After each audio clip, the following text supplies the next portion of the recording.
पाकिस्तान के पूर्व राष्ट्रपति आसिफ अली जरदारी ने कहा है कि इमरान सरकार को पुलवामा आतंकी हमले को लेकर भारत का सहयोग करना चाहिए, क्योंकि पाकिस्तान अब दुनिया में अलग थलग पड़ गया है, आइसोलेट हो गया है पाकिस्तान। आसिफ अली जरदारी कह रहे हैं दुनिया में पाकिस्तान अलग थलग पड़ गया है। आप किस तरह से देखते हैं अशोक मेहता जी इस बयान को? पाकिस्तान में डोमेस्टिक पॉलिटिक्स है मेरे ख्याल से। नहीं, उसके अलावा बहुत से लोग, मैं ट्रैक 2 में साल में 2-3 मरतबा पाकिस्तानियों से मिलता हूँ। मैं एक इंडिया पाकिस्तान ट्रैक 2 2003 से चला रहा हूँ, पार्लियामेंट के अटैक के बाद। तो ऐसे टेबल के अराउंड पाकिस्तानी बैठे होते हैं और वो लोग कबूल करते हैं कि हमको ये बंद करना चाहिए। और इसलिए पाकिस्तान के अंदर आवाम में, सिविल सोसाइटी में ये महसूस किया जा रहा है कि इसको कैसे बंद किया जाए। और इसको बंद करने के लिए अब अगर जरदारी साहब बोल रहे हैं, सेनेटर्स अशरफ पश्तून जो लीडर हैं वो बोलते हैं कि ये बंद होना चाहिए। सवाल ये है कि इसको बंद करने के लिए जब तक ये सब चीज़ क्या है? ये सब चीज़ ये है कि पाकिस्तान में हमारा पॉलिटिकल ऑब्जेक्टिव क्या है, इंडिया का। किस तरीके से हम पाकिस्तान फौज का बिहेवियर चेंज करेंगे कि ये आतंकवाद वो छोड़े और एज ए सिविलाइज्ड नेशन, जैसे नॉर्मल स्टेट होता है उस तरीके से वो बिहेव करे। लेकिन पाकिस्तान की फौज पैसा, हाउसिंग, हर एक चीज में उनका हाथ है। उनके जनरल के लड़के अमेरिका में पढ़ते हैं जी। उनका पैसा, जितना भी बजट, अगर आप उनका डिफेंस बजट देखें, हमारे डिफेंस बजट तो 6% इंक्रीज हुआ है, उनका बजट 12-15% इंक्रीज होता है, डबल, क्योंकि सब चीज वही चलाते हैं। सो द प्रॉब्लम अभी पाकिस्तान में ये है, अगर ऐसी आवाजें और निकले कि ये बंद होना चाहिए, आप हिंदुस्तान की मदद करें, क्योंकि लोग कहते हैं कि हिंदुस्तान 2030 में it will be in purchasing power parity will overtake the United States purchasing power. So 8% high fastest growing economy. Zafar Islam, so we must take full benefit. आतंकवाद के खिलाफ और आतंकिस्तान, पाकिस्तान के खिलाफ आवाज पाकिस्तान के अंदर से ही उठ रही है ना, एक तरीके से जो जरदारी कह रहे हैं।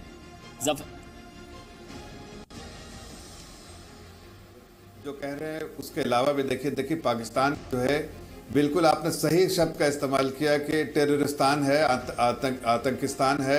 इसलिए कि उसको अगर कोई बढ़ावा देने वाली कोई एक दुनिया में एक ही कंट्री है तो वही एक रोक कंट्री है, वो पाकिस्तान है, जिसने बढ़ावा दिया है और जिसका वो और विक्टिम कार्ड खेलता है कि मैं उसका शिकार हूँ जो दहशतगर्दी का, लेकिन हकीकत है कि वो बढ़ावा देता है। और उसने जिस तरह के नापाक हरकतें की हैं अब पिछले कुछ सालों में, और ख़ास कर पिछले 4 दिन पहले जो हुआ है, हमारे 40 नौजवान जो है आर्मी के उन शहीद हैं और शहादत के लिए।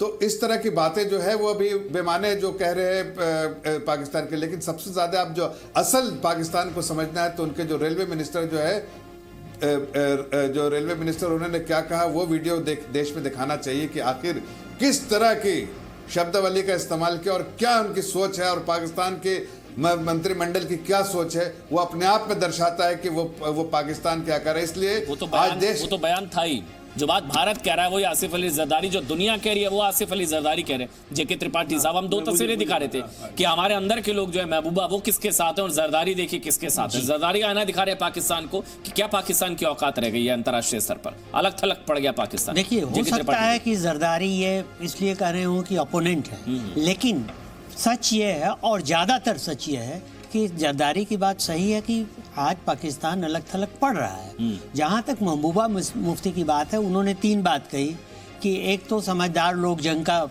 समर्थन नहीं करते, वो बात मैं मानता हूँ। दूसरी जो उन्होंने कहा कि जंग जो है, जंग की बात करने वाले जाहिल और अनपढ़ होते हैं, उस बात से मैं सहमत नहीं। पाकिस्तान को एक और मौका देना चाहिए, सहमत नहीं। पाकिस्तान को एक मौका देना चाहिए, ये भी बात उनकी सही नहीं है, इसलिए कि पाकिस्तान को एक नहीं कई मौके दिए गए हैं। इमरान खान अभी वो इसलिए शायद कर रही हूँ कि इमरान खान रॉ पॉलिटिशियन है, अनसीजनल है, लेकिन सीजनल पॉलिटिशियन को भी हमने कई मौके दिए हैं, जरदारी समेत, और कोई फायदा नहीं हुआ उससे। और तीसरी बात वो जो कह रही हैं कि क्या एक तीसरी बात भी उनकी थी कि इनको कोई भी समझदार नहीं चाहेगा जंग की बात करने वाले अनपढ़ हैं, एक और मौका देना चाहिए। हाँ, पाकिस्तान को भारत की नीति में खोट है, हमारी नीति में खोट है, बातचीत करनी चाहिए, शांति बातचीत करने का कोई तुक नहीं है। ठीक है, एक मिनट आपके पास आऊंगा। मेरे साथ रविंद्र रैना भी जुड़ के, एक बार उनका भी कमेंट ले लेते हैं। रविंद्र रैना साहब, मतलब अब तो पाकिस्तान से भी भारत के समर्थन में आवाजें उठ रही हैं। पाकिस्तान के अंदर के लोग कह रहे हैं कि पाकिस्तान की औकात कुछ नहीं रहेगी अंतर्राष्ट्रीय स्तर पर। आसिफ अली जरदारी यही कह रहे हैं कि हाल देखिए पाकिस्तान अपना क्या हाल हो गया, आपका भारत कहां निकल गया। देखिए, इस चोपड़ा जी, पाकिस्तान के अंदर जो आतंकवाद है, इसका कारण पाकिस्तान है, आईएसआई है, पाकिस्तान की सेना है, और पाकिस्तान के आम लोग भी इस बात को जानते हैं कि ये बर्बादी का मंजर आतंकवाद है। आज पूरी दुनिया पाकिस्तान को थू कर रही है, कोई पाकिस्तान आने के लिए तैयार नहीं है, क्रिकेट खेलने के लिए कोई पाकिस्तान जाने के लिए तैयार नहीं है। दुनिया भर में पाकिस्तानी जिस देश में जाते हैं, अमेरिका जाएं, लंदन जाएं, यूरोप जाएं, पाकिस्तानियों को शक की नजर से देखा जाता है। आज पाकिस्तान पूरी दुनिया में बदनाम हो चुका है। पाकिस्तान की इस बदहाली और बदनामी का कारण आतंकवाद है, आईएसआई है और पाकिस्तानी आर्मी है। इसलिए आज पाकिस्तान से ही आवाजें उठने लगी हैं कि भैया हम तो बर्बाद हो गए, हम तो कंगाल हो गए, हम कहीं के नहीं रहे। और ये उन लोगों को भी शर्म आना चाहिए लेकिन जो आज कश्मीर के अंदर रहते तो हिंदुस्तान में हैं। जी, मैं इसलिए पूछ रहा था, महबूबा किसके साथ, जरदारी किसके साथ, टू विंडो जो हम दिखा रहे थे। एजीपी जैनी साहब, मतलब बर्बाद हो गया पाकिस्तान, फिर भी युद्ध की गिदड़ भभकी दे रहे हैं इमरान खान। मैं अमन यहाँ एक बात कहना चाहता हूँ जो कि जनरल मेहता ने कही, ट्रैक टू डिप्लोमेसी की। ये बात बहुत जगह पर हो चुकी है कि अवाम जो है पाकिस्तान का, आम अवाम जो है वो ये लड़ाई नहीं चाहता और दुश्मनी नहीं चाहता, पीस चाहता है, भाईचारे से रहना चाहता है। लेकिन हमको ये नहीं भूलना चाहिए, जो कि मेहता साहब ने कहा, उससे मैं सहमत नहीं हूं, कि हम पाकिस्तान मिलिट्री की सोच को बदली करने की कोशिश करें। माफ करिएगा, ये नहीं हो पाएगा, क्योंकि पाकिस्तान में the centre of power is the military, the centre of power is the deep state, deep state is military and ISI. तो जो उनकी इस्टेब्लिशमेंट, आर्मी को इस्टेब्लिशमेंट बोलते हैं और आर्मी प्लस आईएसआई को डीप स्टेट बोलते हैं, इन्हीं का राज है। इमरान तो टट्टू है, उससे पहले भी सारे टट्टू थे। जो मार्शल लॉ एडमिनिस्ट्रेटर होते हैं वो तो फौज के ही होते, तो इसलिए ये मुश्किल होगा। लेकिन यहाँ पर एक गिव मी 10 more seconds, मैं एक बात, क्योंकि पहले भी पहले इसको मैं आगे बढ़ा 5 सेकंड में जल्दी से। देखिए, मैं एक बात याद दिलाना चाहता हूं, मैं नहीं कह रहा हूं, ये हमारे प्रधानमंत्री ने कहा था और ये न्यूज़पेपर में निकला था और उनकी स्पीच सुनी होगी। उन्होंने, हमारे प्रधानमंत्री जी ने, नरेंद्र मोदी जी ने कहा था कि एक सर्जिकल स्ट्राइक या एक लड़ाई से पाकिस्तान नहीं सुधरेगा। बिल्कुल सही। तो आज अगर आप एक सर्जिकल स्ट्राइक करते हो और एक लड़ाई करते हो तो क्या पाकिस्तान सुधरेगा? मैं अपनी बात पे वापस आता हूं। Diplomatic, political, economic. Imran Khan तो पपेट है, वो वीडियो तो हमने देखा था, तो बाजवा की स्क्रिप्ट थी, आईएसआई ने एडिट किया वीडियो। अभी पूरा संसार, इंटरनेशनल कम्युनिटी का मुद्दा क्या है, उनसे अगर आप बात करें, अगर आप पाकिस्तान को एक नॉर्मल स्टेट बनाना चाहते हैं, you have to put the army under civilian control. कैसे आएगी सर? नहीं, वो दूसरी, आपने दूसरा सवाल कर दिया। You have to put the army under civilian control to make it a normal state. अब इसको करने के लिए, मगर सेना और आतंकी में फर्क कैसे करेंगे वहां पर? तो सब एक ही है। नहीं, सेना और आतंकी में फर्क है। रोग स्टेट, इसलिए क्या सेना अपने आप को लाएगी? जो यूनाइटेड स्टेट्स, जो एक बहुत उनके घनिष्ठ संबंध हैं, वो पाकिस्तान को फ्रेनेमी कहती है, फ्रेंडली एनिमी।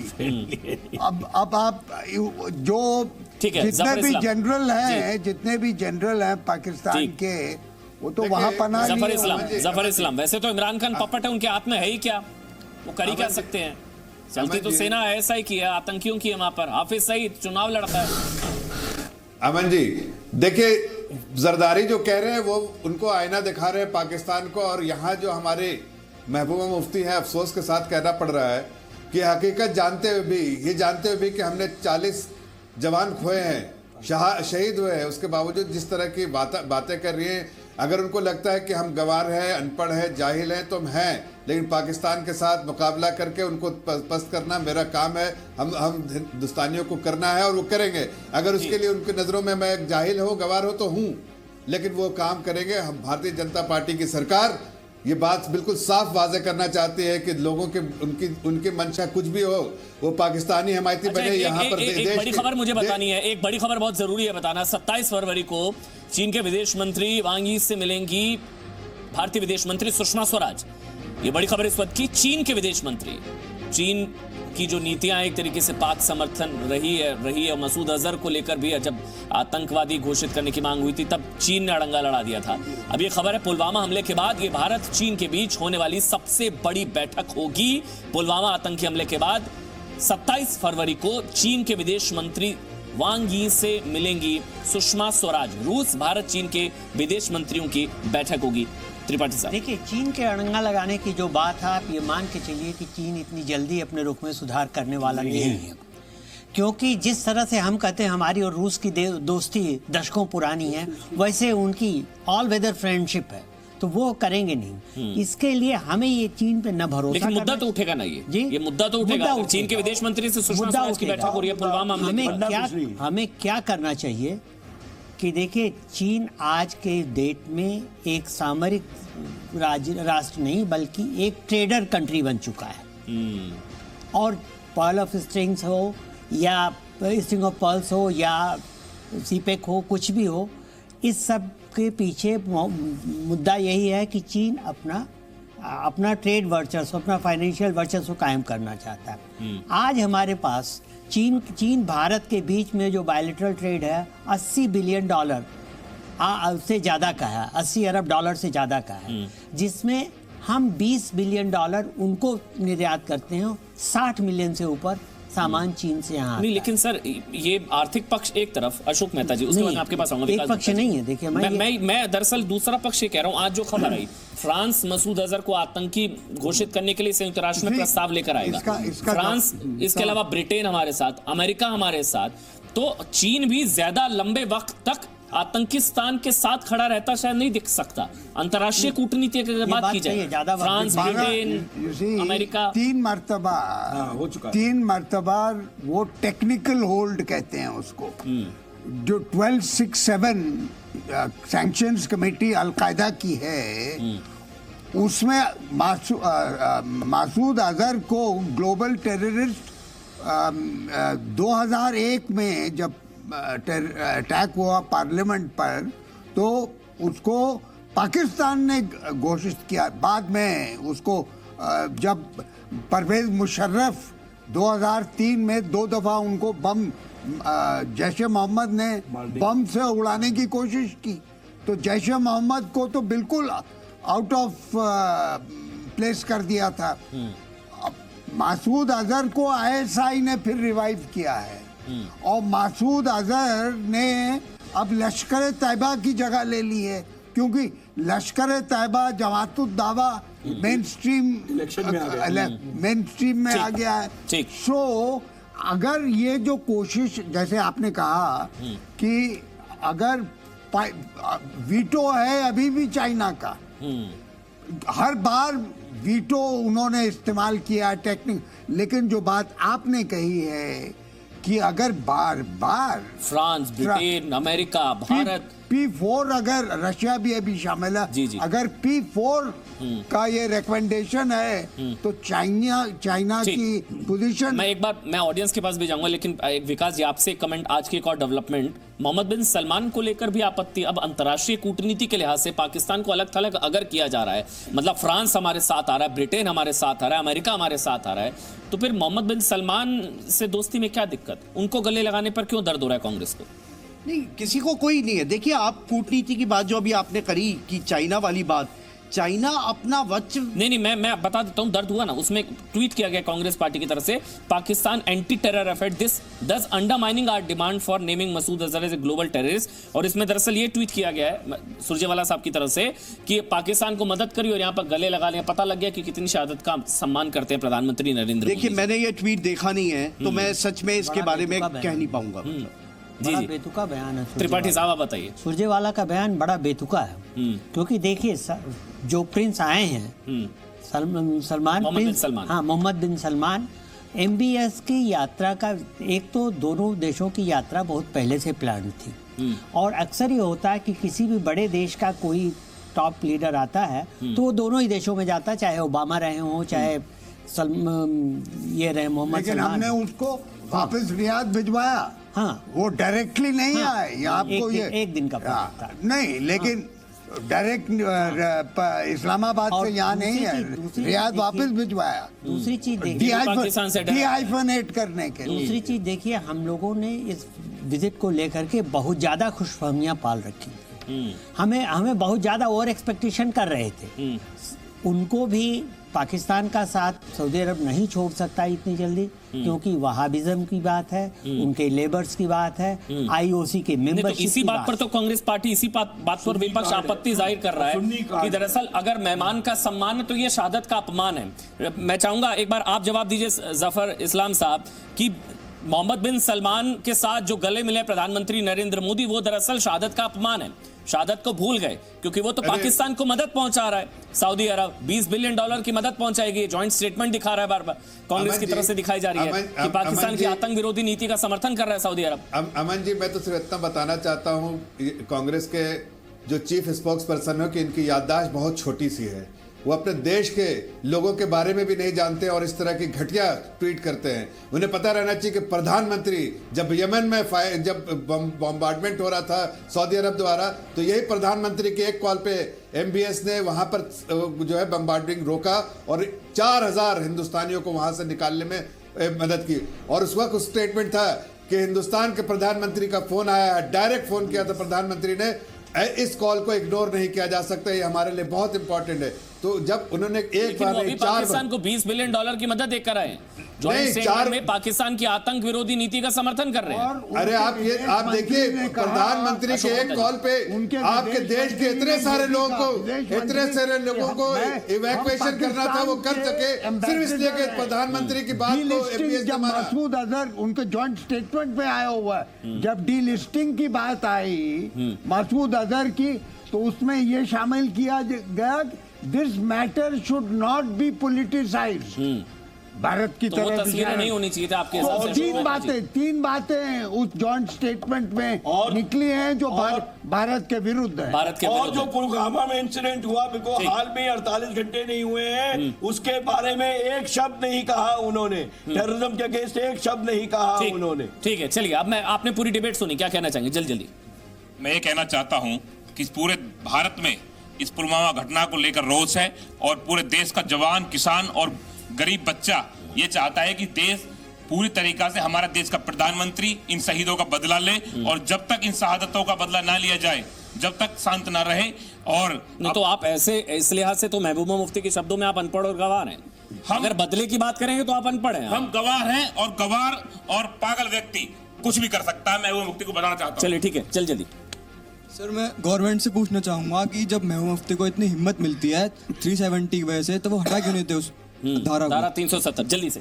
सर, मैं ये कहना चाहूंगा कि वो जो पत्थरबाज है उनके खिलाफ अध्यादेश लाना चाहिए और उस पर एक कड़ा डिसीजन लेना चाहिए। पत्थरबाजों पर कार्रवाई होती है तो मानवाधिकार पर रोने वाले आ जाते हैं। सर, 2016 पठानकोट हमला, वहाँ पे हमारे 6 जवान मारे गए। उसके बाद 2019 पुलवामा हमला उसमें भी हमारे 40 जवान के लगभग मारे गए।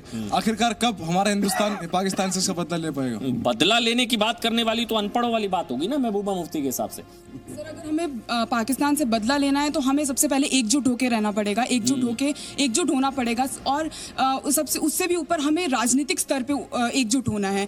हमें राजनीति से ऊपर सोचना होगा। एक आवाज में बोलना। भारत पाकिस्तान से सर सिंधु जल समझौता रद्द क्यों नहीं कर देता है? इंडस वाटर ट्रीटी, ठीक है विकास जी, इस पर बोलेंगे कम से कम आप कि एक जुबान में अब तो बोलना चाहिए, अब थोड़ी ना कांग्रेस बीजेपी, जब देश की बात है, राष्ट्र की बात है। मैं आपको बताना चाहता हूं कि पिछले 30 साल में कभी भी ऑपोजिशन पार्टी इतनी जिम्मेवार नहीं हुई है जो इस बार हुई है। एक स्वर में पाकिस्तान में नहीं, दिल्ली में ही। यहाँ पे कहाँ कौन सी जिम्मेदारी? मैं आपको 10 बयान गिना चुका हूं। मीटिंग में उन्होंने कहा कि हम सेना के साथ खड़े हैं। और देखिए अमन, निर्णय ना आप लेंगे ना ऑपोजिशन निर्णय लेगी। जफर इस्लाम देश के प्रधानमंत्री को जफर इस्लाम कितनी एक्सटेंट तक उनको जफर इस्लाम इतना जिम्मेदार, इतना बेहतरीन विपक्ष मिला है, फिर भी विपक्ष को कोसते रहते हैं आप लोग। रविंद्र रैना, उससे पहले जफर इस्लाम, फिर उसके बाद रविंद्र रैना, आप बोलिएगा। इतना जिम्मेदार विपक्ष मिला है आपको। देखिए ऐसे मसले पर ये जो आज का जो इम्पोर्टेंट इशू है, जो देश हित में जो लोग भी सोचते हैं, उस सबको तू मैं करना नहीं चाहिए। देश में एकजुट होकर रहना चाहिए। और अगर जो भी अपोजिशन पार्टी आज अगर संजीदगी से और रिस्पॉन्सिबिलिटी के साथ मुजाहरा अपना नहीं करेंगे तो कब करेंगे? ये देश की बात है, ये किसी पार्टी के बारे में बात नहीं हो रही है। तो मुझे लगता है कि सारे लोगों को एकजुट खड़ा रहना चाहिए, चाहे वो अपोजिशन में, सरकार में, और पाकिस्तान को पाकिस्तान को जवाब देने में हम समर्थ कह दिया गया कि सरकार की और सेना की कार्रवाई के साथ। सवाल तो किसी ने उठाया नहीं। हाँ, गिने चुने कुछ लोग हैं महबूबा मुफ्ती की तरह जो सवाल उठा देते हैं। रविंद्र रैना, वो भी बीजेपी के पार्टनर ही हैं। इस वक्त पूरा हिंदुस्तान एक है।